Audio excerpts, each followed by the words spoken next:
안녕하십니까. 설날 아침입니다. 새해 복 많이 받으시고 건강하시고 행복하십시오. 김경국TV 시작하겠습니다. 헌법재판소 좌파 재판관들의 종북 그리고 친 이재명 반 윤석열 이런 편향성이 드러나면서 공정성 문제가 지금 심각하게 의심을 받고 있는 그런 상황입니다. 국민의힘은 문형배, 이미선, 정계선 이런 재판관들에 대한 공정성의 의문을 제기하면서 회피를 촉구하고 있는데 실제로 지금 초점은 마은혁에 맞춰져 있습니다.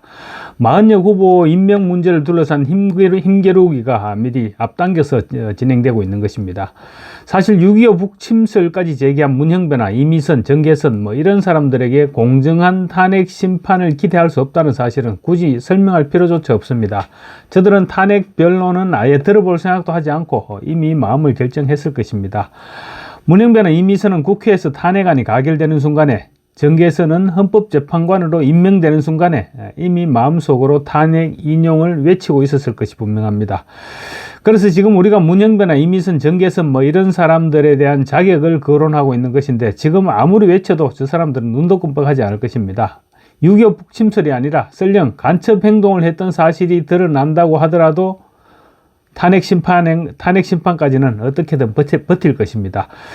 그럼에도 불구하고 우리는 계속 지금 저들의 자격을 검증해야 되고 또 시비를 걸어야 됩니다. 윤석열 대통령 변호인단도 이미선에 대해서 재판관 회피 의견서를 제출하면서 끊임없이 문제를 제기하고 있습니다. 바로 마은혁 때문입니다.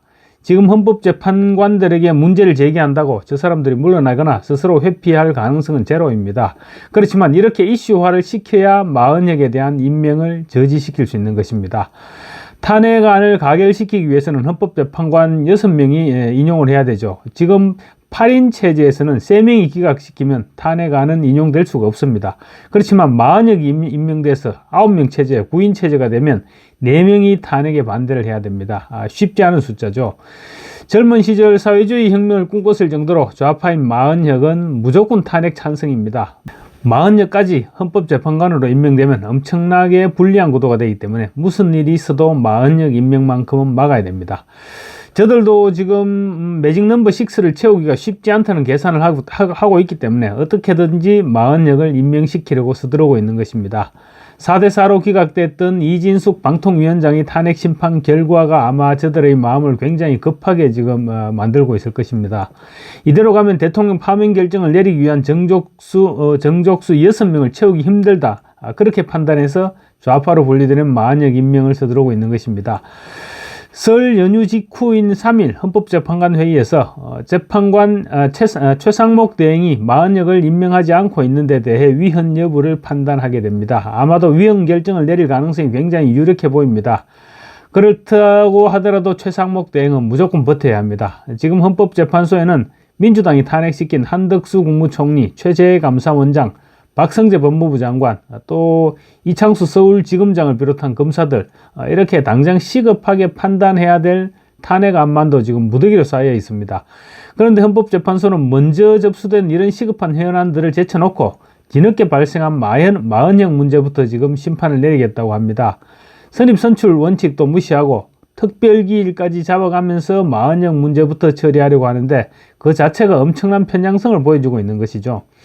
헌법재판관은 사실 8명만 있어도 심판하는데 아무런 문제가 없습니다. 지난번 박근혜 전 대통령 탄핵안을 심사할 때도 8명이서 탄핵안을 심사했죠. 그렇게 마은혁 문제는 그렇게 시급한 사안이 아니라는 것입니다. 그럼에도 불구하고 문형배가 마은혁 건부터 먼저 처리하려는 것은 매직 넘버 6를 확실하게 채우겠다. 이런 전략인 것입니다.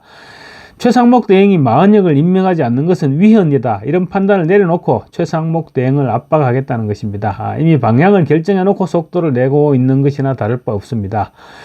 이재명의 선거법 위반 항소심 재판부가 결심 공판을 2월 26일 한다고 그랬죠. 그러게 되면 이제 3월 중에는 항소심 선고가 내려지게 되는데 이 같은 사실을 통보받은 이재명이 마은혁 임명을 빨리 끝내고 탄핵안 심판도 서둘러라. 이렇게 아마 헌법재판소 쪽으로 헌법재판관들에게 특별하게 주문을 했을지도 모릅니다. 정상적인 헌법재판소라면 한덕수 권한 대행에 대한 심판부터 먼저 열어서 복귀시키고 최대 행의 부담을 들어주는 것이 우선이죠. 그렇지만 지금 헌법재판소는 그럴 생각이 전혀 없는 상태입니다. 그래서 다음 달 3일 이후에는 대한민국의 운명이 최상목 대행에게 달려있다, 이렇게 해도 과언이 아닐 것 같습니다. 최 대행은 야당의 요구대로 마흔역을 임명하게 된다면 아마도 대한민국을 망친 역적으로 후대에 기록될 것입니다. 지금 국민의힘과 보수 우파 국민들이 문영배와 이미선, 정계선 이런 사람들의 편향성을 지적하고 공격하고 있는 것도 최 대행에게 임명을 거부할 명분을 쌓아주고 있는 것입니다. 국민들에게 헌법재판관들의 편향성을 최대한 부각시킴으로써 최 대행이 마흔역을 임명하지 않고 버티더라도 이해할 수 있는 그런 분위기를 만들어주고 있는 것입니다. 아마도 민주당은 최상목 대행이 끝까지 임명을 거부할 경우 최 대행을 탄핵시키겠다, 이렇게 또 엄포를 놓고 나설 것입니다. 그렇게 하면 엄청난 악수를 두게 되는 것이겠죠. 민심이 민주당을 완전히 떠나버릴 것인데 민주당은 그런 사실을 알고도 탄핵을 거론하지 않을 수 없을 것입니다.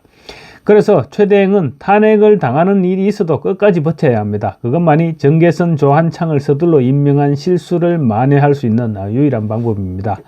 지난번 정계선과 조한창을 독단적으로 임명했다가 김문수 장관 그리고 김태규 방통위원장 권한대행에게 호되게 당했죠, 최 대행이. 그래서 이번에는 최 대행이 아마 국무회의에서 의견을 묻지 않을 수 없을 것이다, 이런 부분은 조금 이제 안심이 되고 있습니다. 김문수 장관이나 이진숙 방송통신위원장 이런 사람들이 아마 마흔역을 임명하겠다 그러면 이런 사람들이 거세게 반발할 것으로 예상할 수 있을 것입니다. 그런데 헌법재판소에서 임명 보류를 위헌으로 판단한다고 하더라도 반드시 따를 필요는 없다는 것이 또 헌법학자들의 견해이기도 합니다.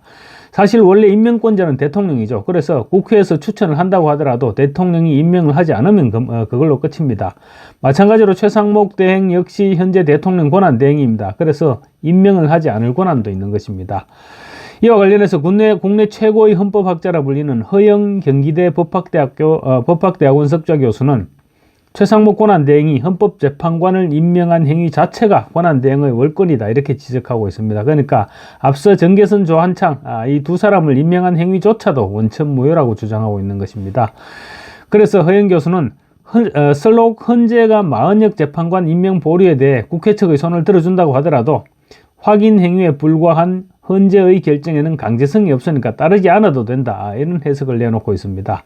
허영 교수는 최 대행이 탄핵의 위협에 굴복해서 헌법재판관을 또 임명한다면 헌정사에 씻을 수 없는 오점을 남기게 되는 것이다, 이렇게 경고했습니다. 대다수 헌법학자들은 허 교수의 견해에 공감하고 있습니다. 쉽게 말해서 권한대행의 임명권 사용은 극히 제한적이고 소극적이어야 한다, 이런 것이 지금 헌법학자들의 주류 의견이고 과거 사례 역시 마찬가지라는 것입니다. 같은 날, 그러니까 내달 3일 한덕수 대행의 탄핵 심판 정족수를 다투는 권한쟁의 심판의 결론도 같은 날 나올 예정입니다. 국회가 제적의원 과반수의 찬성으로 한덕수 대통령 권한대행을 탄핵시켰는데 과연 대통령 권한대행에 대한 탄핵 의결 정족수가 대통령과 동일한 제적의원 3분의 2 이상인지 아니면 국무총리의 자격에 맞춘 과반수인지에 대해서 헌법재판소가 판결을 내리게 되는 것입니다. 어차피 큰 기대를 하지는 않지만 과반을 정족수로 판단할 경우 헌재의 신뢰도는 급격하게 추락하게 될 것입니다. 2월 3일 헌법재판소가 결정할 두 사건에서 헌재가 내릴 결론은 단순히 법률적인 논의를 넘어서 헌법재판소가 국민들에게 신뢰를 회복할 것인지 아니면 더욱 큰 위기를 자초할 것인지를 가늠하는 시험대가 될 것입니다. 헌재가 정파적인 이해관계에 함몰돼서 민주당식 사고방식으로 결론을 내리게 된다면 앞으로 헌재에서 어떤 결론을 내린다고 하더라도 국민적인 신뢰를 받기는 어려워질 것입니다. 감사합니다.